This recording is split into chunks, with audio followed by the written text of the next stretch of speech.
Hey friends, it's Emily from Burlap Kitchen, and today we're going to walk through the Uncle Sam kit that we just added the other day. So the first thing that I always like to do is just kind of separate all of my pieces and then start to get an idea of what colors I'm going to use. That way if I have some that are all the same color, I know that and I can paint them all at once.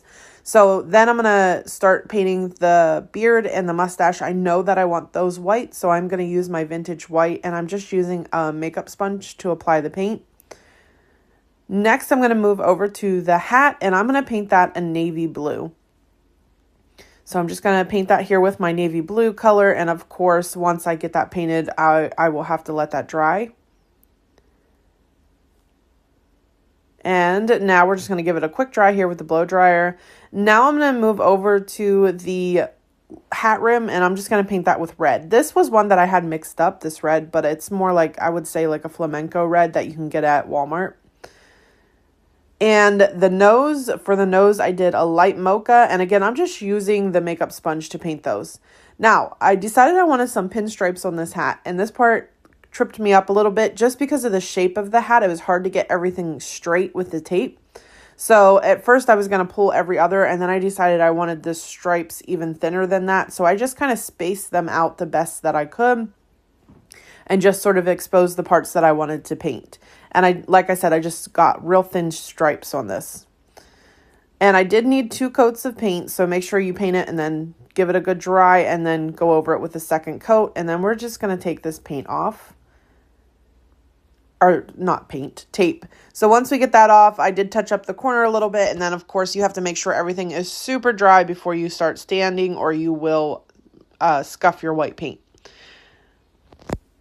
Next, I'm going to move back down to the hat rim, and I decided to add some polka dots to that just to I just really wanted to jazz this up and sort of make it as patriotic as I could. So I added some white to that, and then, of course, I have to sand everything to give it that rustic look. And then for the star, I decided that I wanted a little pop of color on this. So for the star and the center of the daisy, I decided to do the I think it's called King's Gold Yellow. And so that's why I held off on painting my daisy when I did the beard and the mustache. I wasn't quite sure what I was going to do yet. But I did decide to do the white and the gold. Or, yeah, yellow, gold, whatever you want to call that. And then I'm going to make sure everything is sanded before we move on. Next, I'm going to use my Dixie Belle Antique Wax. I love using this just to give everything like a rustic antique look. And I'm just using my blending tool. We do have blending tools available, so if you're interested, just let us know down below. And we'll be sure to get you all the information for both this and the kit. And of course, I'm going to go over the hat too with my same blending tool and antique wax. Don't mind Buddy in the background if you hear him. And then we're going to start to glue things together. So you want to glue your hat rim and then your mustache. Do you see how I just glued that together? And then the nose is going to be kind of like the connector piece that holds the hat to the mustache. And then you're just going to glue that together. So once I got that glued together, I did put on the star and the daisy. I was kind of like going back and forth where I wanted the star and daisy. Not looking at it now, I'm wondering if I should have rotated those. So let me know what you think. And then we're going to come over to the USA. I held off on this part too because I couldn't decide if I wanted it stained or what color I was going to use on it. And I decided just to go for white because I thought it would pop a little more.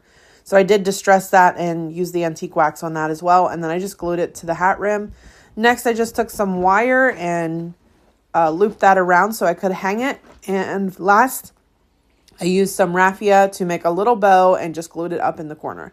This one turned out so cute. Let me know what you think. I'll link all the details down below for you.